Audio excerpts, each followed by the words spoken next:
I'm good, man. You know, it's good to educate the YouTube public, you know, like Jack is in the background, about the super rare multi-fuel 305 from the 80s. It's very rare. They run on gasoline, oil, and antifreeze. Yeah, and so, you know, win-win for me. You know what I mean? Like, I had no idea that I got the hybrid model. I'm super excited. Yeah, I mean, you know, everyone loves the environment. Oh, yeah. Gotta save the environment! Yeah! Come on! Get out of there!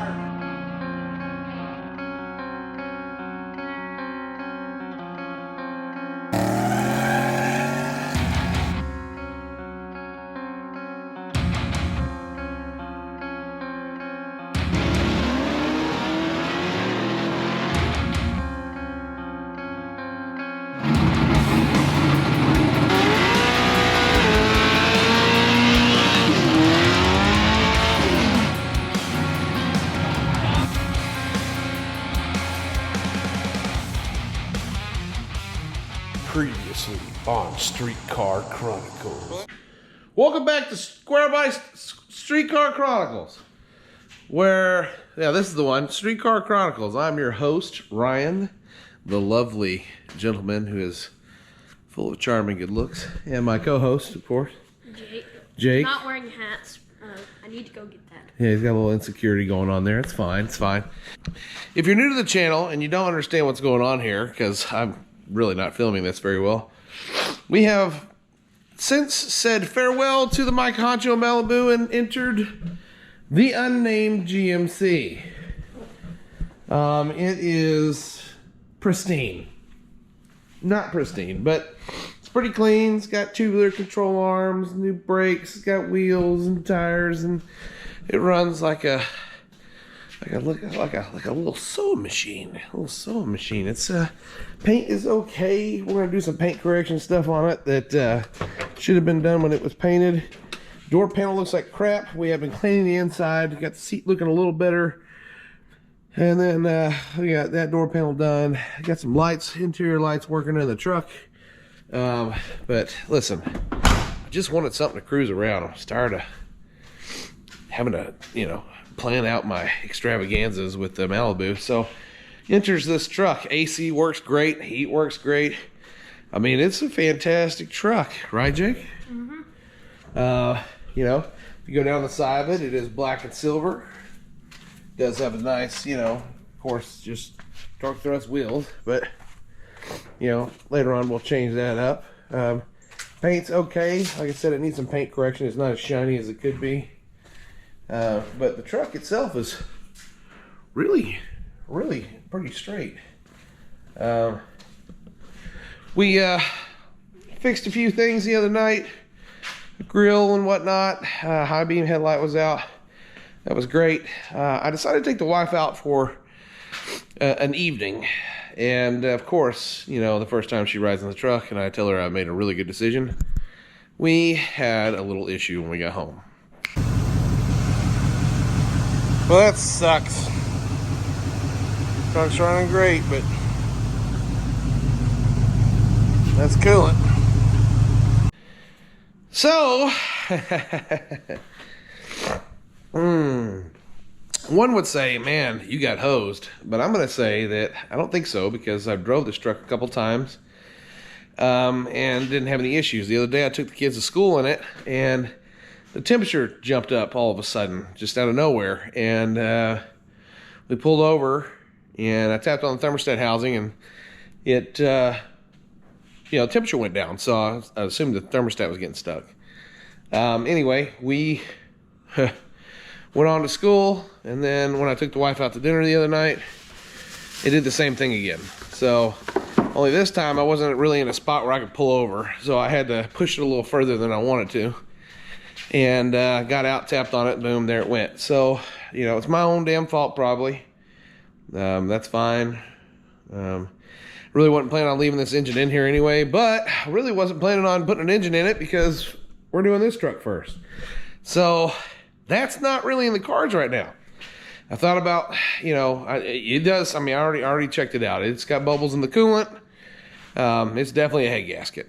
You run it, it doesn't smoke on startup. When you get it hot, get into a heat cycle, turn it off, turn it back on. Obviously wherever that gasket's nicked, water is seeping into the cylinder, and then it's a steam show for 5 minutes, and then it goes away again. Now the truck's not running hot after that initial issue, but it is steaming. So, and this truck is a 305. 305s, love them or hate them. They're great sewing machine engines. They'll run forever as long as you keep the right oil in them. But, I'm at the point where it's like, I'm not putting head gaskets on a 305. If I'm tearing it all the way down, this thing's coming out. So, we're going to do the next best thing, and I'm going to try some of this K-Seal. Ultimate Permanent Head Gasket Repair. Also seals cracked heads and cracked porous blocks. Now, I've been advised, I took a poll from some friends, and I've been advised by 2 to not use this, and 4 to go ahead and try it. So, 2 to 4, we're going to try it. 50-50, No, it's more than 50-50. 2 to 4? Oh, yeah. Yeah. Because it's his friends. What do you think we should do? Try it or not? I tried it. All right, 5 to 2. Got to trust the kid. Yeah, so we're going to throw this in there. There's some instructions that says to do some things or whatnot. It says shake bottle well. Add via radiator or top hose where possible. Do not Now, spray this on head gaskets. yeah, we're going to pull the thermostat out, and we're going to put another thermostat in it. So I'll fill it from the hose, and then we'll put it back in, and you gotta run it through a heat cycle, and you gotta shut it off. We'll go over all that stuff when it's time, but you basically gotta shut it off, let it cool down, and then restart it again. And after a few run times, it should hopefully do it. Now, I've seen a lot of stuff on the internet. I've seen a lot of videos made. Some guys say that it works. Some guys say that it don't. Or, I'm sorry. Some guys say that it works. Some guys say that it doesn't. So we're going to find out for ourselves. Jake, what do you think? Because we bought this to cruise, man. Not to work on. I don't want to work on anything right now besides this. And I'm not even really working on that. He's working on that. Dad needs a break. I'm tired of working on things. I want to enjoy life. Why you have that there? Huh? That? Well, that's why it's shoved in the corner, because I don't want to work on that. Be a smart ass. Anyway, yeah, the goal of this truck was to restore the interior and do some paint correction on it and just cruise it and have fun with it. So I'll be damned if we're putting another motor in this thing right now. It's not happening. It's not happening because I have a plan for what I want to do, and we're not ready for that. And I don't want to work on it. It's not what I bought this for. I bought this to enjoy it. So K-Seal it is. We'll try it. We'll see what happens. Doesn't work, it doesn't work. Yeah, what's the worst can happen? It doesn't work? Oh well, it's a 305. It is what it is. But it runs so good. Like, it just cruises so good. It gets great fuel mileage. Like, it's great. So we're gonna try to save it the easiest way, and then we'll figure out if it doesn't work from there. So hang tight. Let's give it a shot. Let's see what it does. K-Seal, huh? It's got to be fantastic. It's got a blue can. It's got lots of warnings on it. I can tell you right now, you don't want to get this in your eye. It says it right here. Apparently, there's more warnings on the back. We're going to ignore those and just go straight to the instructions and see what happens. Now, as you can see, this truck is very, what we call, stock. Not really natural for Streetcar Chronicles, but stock it is. And when I say it runs good, it runs really good. And if you know about 305s, you know that you're not gonna go break the sound barrier with it, but if they're maintained properly, they will run very well. Cross your fingers. Let's hope the fixing a can works, because that's just a rarity that somebody made something that is in a can that works, right? Yeah, we'll start by taking the old cap off here. And, yep, she's definitely low. Let's see. Oh yeah, she's low. So she's definitely consuming it. It's green though. I don't know if you can see in there, but it is green. But but it is low. It doesn't look like there's any oil mixture, which is good. I don't smell any oil, so that's just pissing it into the combustion chamber. Oh, looks like we got a recently replaced fuel pump, which is nice. You can see it's got all the tubular control arms on it, which is nice. I mean, it really, for being a lower truck, it rides really, really good. Actually, rather surprised. But let's go ahead and pull this T-stat off here, which is, maybe there's not going to be a lot of water up in here, so maybe we'll be able to get this off without with minimal mess. So we'll do that. And I don't have a fancy magnet. I need to get one of those magnets that my boy Blake Battery has, because nice to just kind of stick this on there, but I don't have one. My cameraman's indisposed in the Albano, so whenever he comes out here, we'll have him get the camera back up. But I'm gonna go ahead and get started because I don't have time to wait on him. He may be in there for hours. Okay, we pulled some plugs out and took a look at it, and it does appear that the number one cylinder is the culprit. It's quite clean. Hope that's coming out in the video. The rest of them do not look like that. I have concurred with my YouTube and fitness consigliere, Duddy from Duddy's Adventure. Hello, Duddy. How are you? Yeah, I'm good, man. You know, it's good to educate the YouTube public, you know, like Jack is in the background, about the super rare multi-fuel 305 from the 80s. It's very rare. They run on gasoline, oil, and antifreeze. Yeah, and so, you know, win-win for me. You know what I mean? Like, I had no idea that I got the hybrid model. I'm super excited. Yeah, I mean, you know, everyone loves the environment. Oh, yeah. Gotta save the environment. Yeah. It's good. You know, you're keeping EGTs down by doing this. Right. So we've determined together through the computing device, which we call a phone, in which a voice can travel through time from one place to another, pretty amazing, that this would be the hole that's the culprit. So according to this sweet little can of K-Seal, it says in here some tech tips, and the extra tip is disable the spark plug and or injector in the offending cylinder to reduce the pressure into the cooling system, and run the engine up to temperature more than once to avoid loading the avoid loading the engine. So just leave it idling while K-Seal gets to work. So I guess that's what we're going to do here. We're going to fire this thing up here in a minute. I'm letting got the thermostat changed. I'm letting it dry. I'm going to throw the hose back on. Put this mystery stuff, this little can here of hope in there. And then me and Duddy are going to sit back and just wait. Right, Duddy? Yeah. I mean, you know, logic would dictate that it is quite possible, based off the color of that spark plug, that the previous owner did this the day before he sold you that truck. So, you know, if we do time frame right, this should last about a week. That can't be true. That can't be true. It dimples the cylinder in order to increase race car compression. Right. Mm-hmm. Are y'all learning something here? Yeah, we figured out. I looked at the owner's manual just to be sure that the wing nut does not go down the carburetor into the intake on this model. Hey, put a thought, man. I know. Hey, I'm holding on to it for dear life, bud. That's good. You probably put a string around that and just make sure that you can fish it out. Right. And hey, fun fact for future reference, maybe whatever wing nut you do use, make sure it's magnetic. Sure, yeah, them stainless ones are real nice until they go down in the cylinder. Okay, we have dumped the remnants of the blue can magic stuff into this coolant tank. The radiator, not the reservoir. And now we're gonna run it. Gotta get it to temperature. And Duddy's hanging on the line here. He's When the 305 locks up. Yeah. No, we don't want the 305 to lock up, Duddy. No.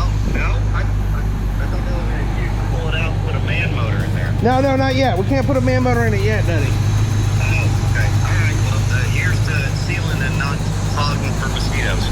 Yeah, we need it to seal. Seal. Yeah, you remember like the 90s singer, Seal? Yeah. I mean, you're going to be kissing a rose when that thing dies, though. I've been kissed by a rose on a 305. I've been kissed by a rose on a 305. I don't know if I'd include your singing in that video. That might just lose us some the people love my singing, Duddy. Right? Have you done a poll on that? Yeah, type down below. Wait a minute, I'm trying to sneeze. Ah!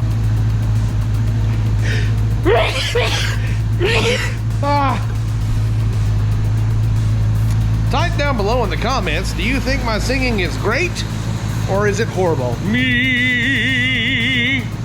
Alright, we're about 10 minutes into runtime.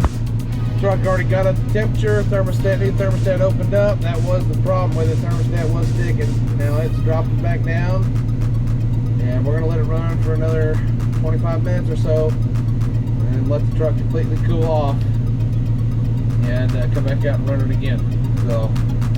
So far this is looking a lot better, because before I'd get out of the neighborhood and it would damn near peg hot, or the H over there, and then it would pop loose and let the water flow and drop the temperature back down. So thermostat definitely helps, and now let's just hope the K-seal clogs off the nick in the head gasket that I created by my stupidity. 20 minutes into runtime, temperature's still good, but we do still have some bubbling going on in there. It has begun to subside, so I'm gonna let it run for about another 15 minutes and then we'll let the cool down process happen. Fingers crossed. All right, we got the temperature. We'll shut everything off. I still hear compression. No, that's the AC. That's the AC. Yeah, we're good.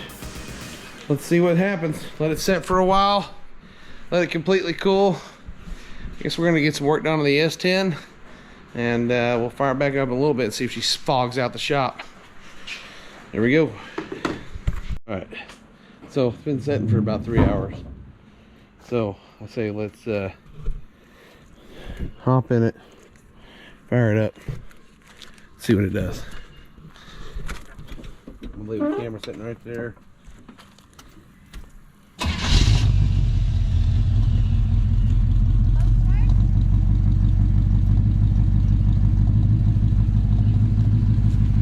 Did it fix it?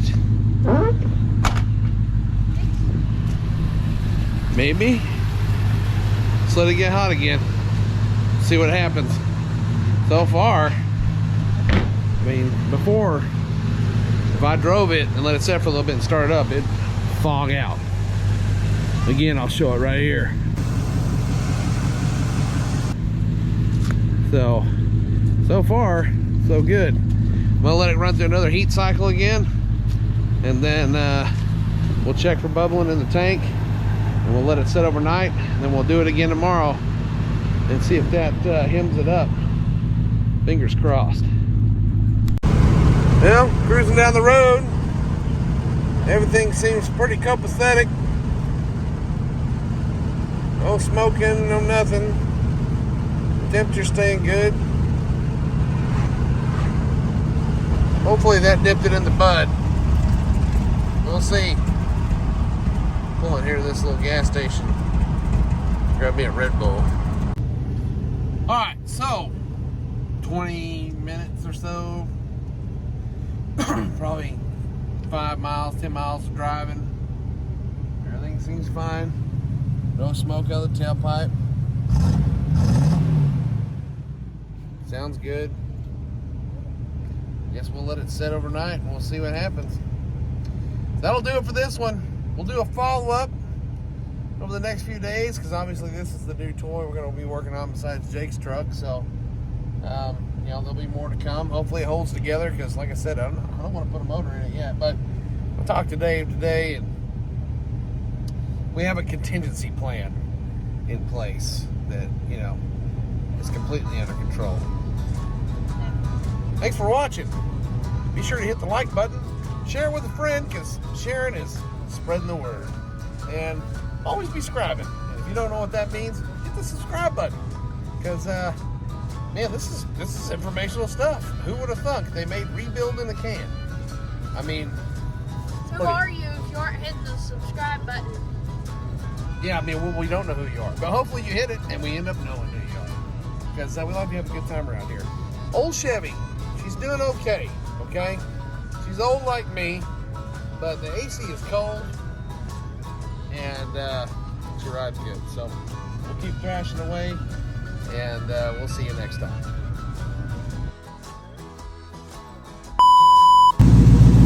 Well, let's say that didn't work.